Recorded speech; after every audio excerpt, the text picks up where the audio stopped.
بسم اللہ الرحمن الرحیم۔ السلام علیکم۔ آج آپ لوگوں کے ساتھ آپ صلی اللہ علیہ وآلہ وسلم کا بچپن کا قصہ بیان کرنے لگی ہوں۔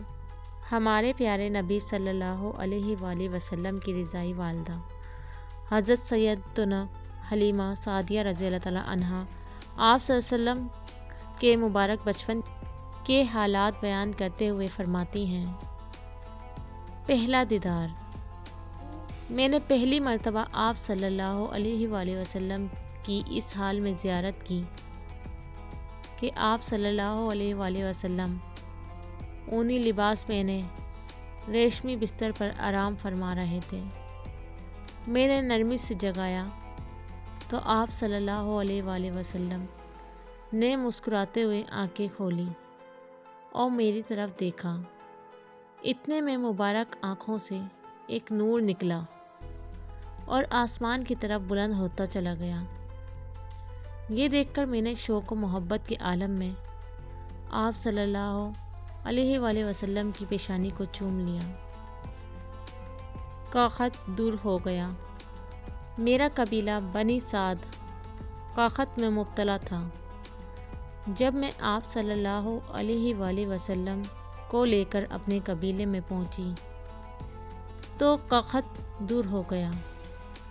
زمین سرسبز، درخت پھلدار اور جانور فربا یعنی موٹے تازہ ہو گئے۔ گھر روشن رہتا۔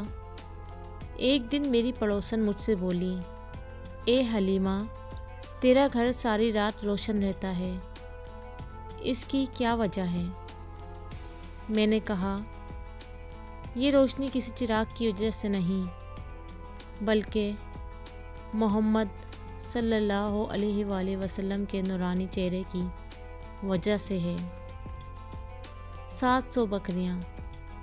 میرے پاس 7 بکریاں تھیں۔ میں نے آپ صلی اللہ علیہ وآلہ وسلم کا مبارک ہاتھ ان بکریوں پر پھیرا تو اس کی برکت سے بکریاں اتنا دودھ دینے لگیں کہ ایک دن کا دودھ 40 دن کے لیے کافی ہو جاتا تھا۔ اتنا ہی نہیں، میری بکریوں میں بھی اتنی برکت ہوئی کہ 7 سے 700 ہو گئی۔ تالاب برکت والا ہو گیا۔ قبیلے والے ایک دن مجھ سے بولے، ان کی برکتوں سے ہمیں بھی حصہ دو۔ چنانچہ میں نے ایک تالاب میں آپ صلی اللہ علیہ وآلہ وسلم کے مبارک پاؤں ڈالے اور قبیلے کی بکریوں کو اس تالاب کا پانی پلایا تو ان بکریوں نے بچے جنے پیدا کیے اور قوم ان کے دودھ سے خوشحال و مالدار ہو گئی۔ بکری کا سجدہ۔ ایک دن میں حضرت محمد صلی اللہ علیہ وآلہ وسلم کو گود میں لیے بیٹھی تھی کہ چند بکریاں قریب سے گزریں۔ ان میں سے ایک بکری نے آگے بڑھ کر آپ صلی اللہ علیہ وآلہ وسلم کو سجدہ کیا اور سر مبارک کو بوسہ دیا۔ کھیلنے سے گریز۔ آپ صلی اللہ علیہ وآلہ وسلم کی عمر مبارک جب 9 ماہ ہوئی تو اچھی طرح کلام فرمانے لگے۔ آپ صلی اللہ علیہ وآلہ وسلم کو لڑکے کھیلنے کے لیے بلاتے تو ارشاد فرماتے، مجھے کھیلنے کے لیے پیدا نہیں کیا گیا۔ مختلف برکات کا ظہور۔ آپ صلی اللہ علیہ وآلہ وسلم میرے بچوں کے ساتھ جنگل جاتے اور بکریاں چرایا کرتے تھے۔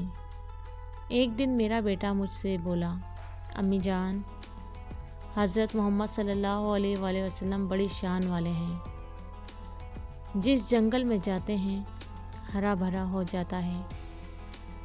دھوپ میں ایک بادل ان پہ سایہ کرتا ہے۔ ریت پر آپ صلی اللہ علیہ وآلہ وسلم کے قدم کا نشان نہیں پڑتا۔